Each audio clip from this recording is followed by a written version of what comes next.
Namaste from Norway, guys. Namaste from Norway, guys. My name is Arvind. And I am Khushal. So guys, in today's video, we will be discussing that how can you do your bachelor's in Norway, because Kushal, he is a bachelor student from India and who is studying his bachelor's in business at BI. And one very interesting fact about Kushal is that initially his visa was rejected, but somehow he made it to Norway. So how did he do that? So if you are interested to know that, interested to know his story, so please watch this video till the end.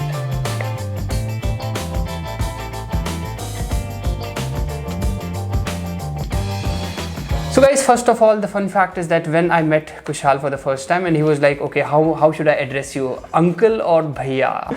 I'm like, dude, I'm not uncle, right? So, because I mean, he is just, how old are you, Kushal? I'm 19. So he is 19 and I'm 36. So yes, I qualify for being an uncle. But yeah, this being said, so Kushal, please first of all, introduce yourself to our viewers. Guys, I am Khushal. I am from Dibrugarh, Assam. And where have you studied, Kushal? Till 10th I was studying there at Mayo College, Ajmer, and 11th and 12th I did from the International School, Bangalore. Okay. And why are you in Norway? I've applied to many different universities across the world. And finally I chose Norway because it's a really nice place, and the university I got into, BI Norwegian Business School, that's also a really nice university. Okay. And you are studying Bachelors in Business Administration. Business Administration. So guys, most of you have asked me about this, that what about Bachelors in Norway? So I would like to make it clear, and I think Kushal would support me in that in public universities in Norway, most of the bachelor courses, they are in Norwegian. Hence, you don't qualify to study these courses in the public universities. But there are few private universities, such as the one in which Kushal is studying, right? And then there is another private university called as Norway, and then there is Christiana Høgskolen, which is actually a university college. So I mean, all of these, they offer the private. These are the private colleges or universities, and they offer courses in English. So Kushal, first of all, tell us a bit about your research, which actually you did while you were choosing your country or the college to study in. So the reason I choose Norway is because it's a part of Europe, but at the same time it's kind of separated from the Europe of it being kind of north. So it's a really laid back place, and also I love hiking and trekking. So it's a really wonderful place for me where I can be near to nature. Also, the university I got into, BI Norwegian Business School, that's a Triple Crown accredited university. So it's among the top 1% in the world, and it's very good ranking in other categories also. Okay. Also, like, I have applied to many different universities across the world, and I did a lot of research on all of them. Initially, the bachelor courses were only there in the local languages, and master's course were there in the English languages. But in recent years, these universities started offering bachelor courses in English as well. Like the bachelor course I am studying is also fairly new, and my college offers one more bachelor course in English, which is Bachelor of Business Analytics. That was started last year only.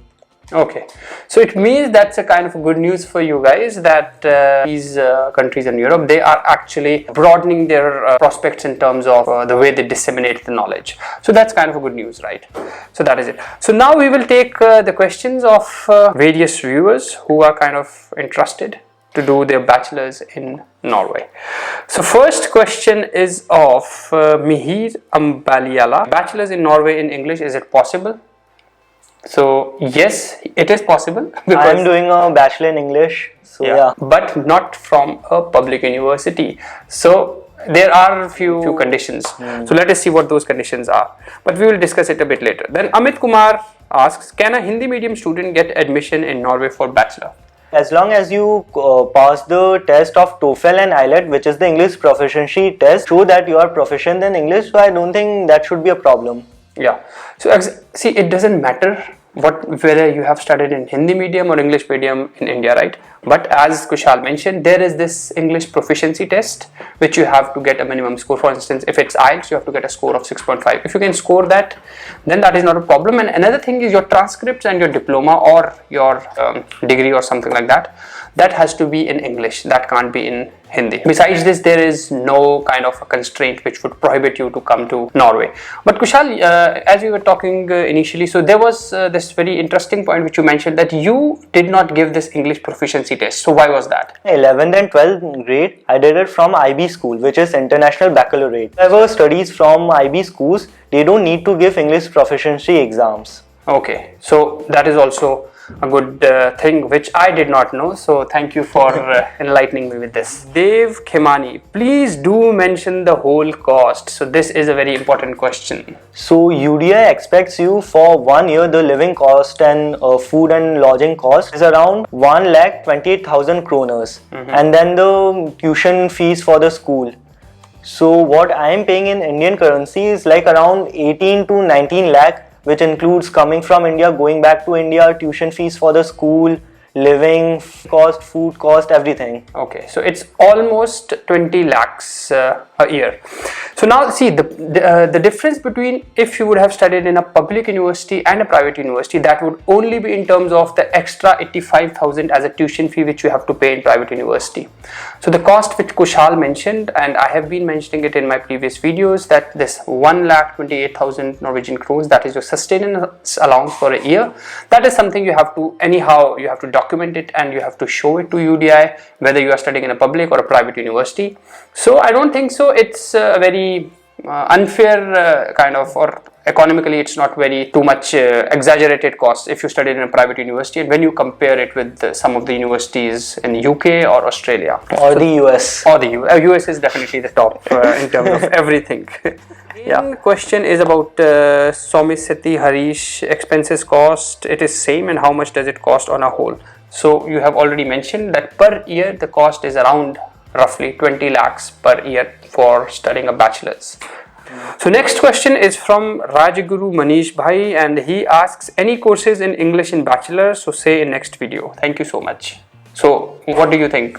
The courses in English? I am doing Bachelor of Business Administration in English, and my university offers another course in English which is Bachelor of Science in Business Analytics. So it's same as BBA, but computer programming and data analysis is also included in the course. Okay. Siddheshwar Vagwad, he mentioned eligibility, question mark, 13 years study required, question mark, and then visa chances.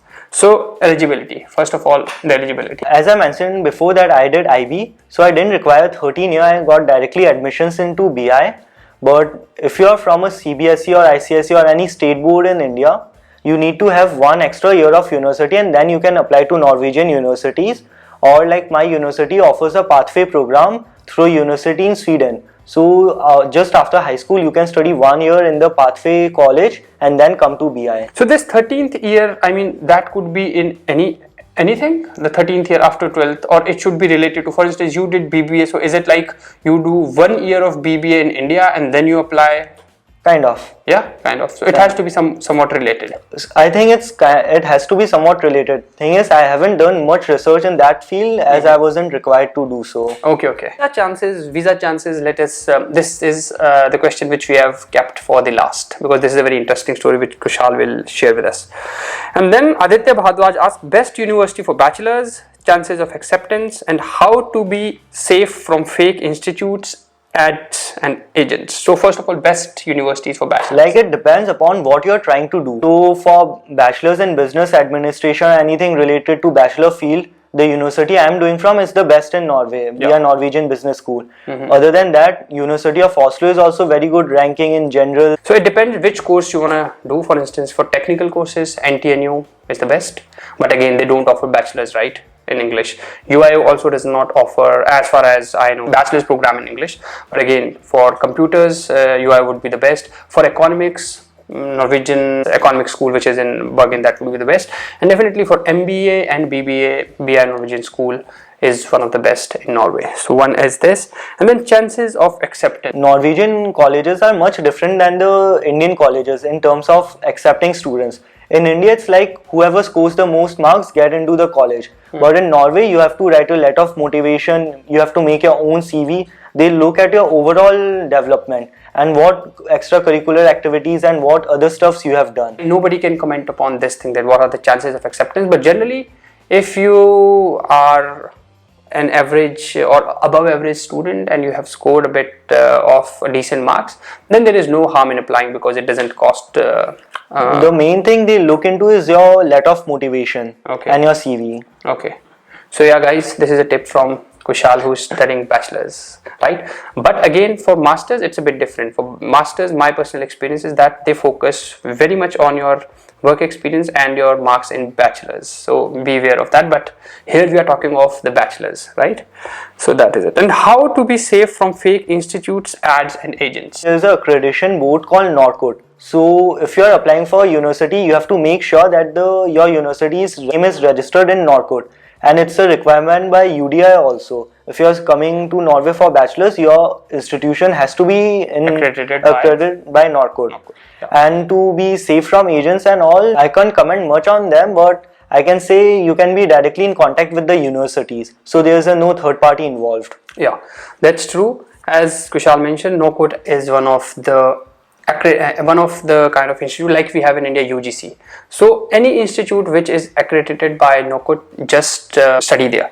And then definitely there is no requirement of any agents because I mean there is not much of a work to do, right? It is a very simple application process. You can directly go online and just fill in the application. So it's very straightforward. And if you have any confusion or anything, you can just contact the university directly. And in my personal experience, the Norwegian people are really helpful if you have any problem or any confusion. Yeah, so that is the advice from our guest for today. And yeah, definitely we are also there for you. So try us. If you have any doubts, we will try to help you if you get time. Muhammad Raza Shah, why Norway reject bachelor students visa application? So first of all, in your experience, do they reject visa applications? Like in my experience, my visa was rejected first time. Okay. I received a long rejection letter and it was written to appeal. I can appeal the decision. Okay, but what was the reason given in your rejection letter? The reason it was given that the socio-economic condition of India is not that great and I haven't documented any sufficient ties to my country. So there's a chance I might settle illegally in Norway, and furthermore I am young, unmarried and without children. So okay, so this is the reason which UDI gave. And I mean, because you know, there is a saying that when you are trying to filter something bad, few good people are also left out. So that is the case because there have been cases in the past where people or students from Indian subcontinent, I would say, they came here and maybe stayed illegally, and that is why good students like Kushal and many of you have also been rejected. But then the good point was that actually there's a funny story. Kushal actually emailed me, and that time I didn't know him and he was just another viewer for me. So I replied back to him because he said his visa has been rejected, so what should I do now?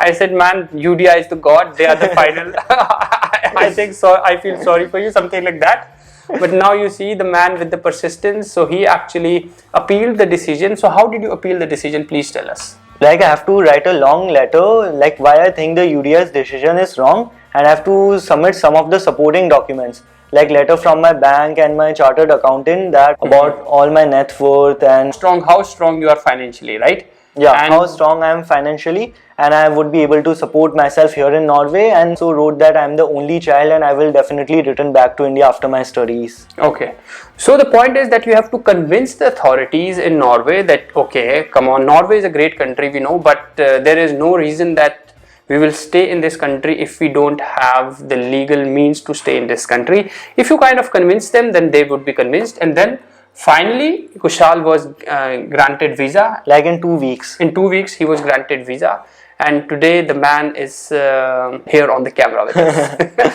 and studying here. Yeah.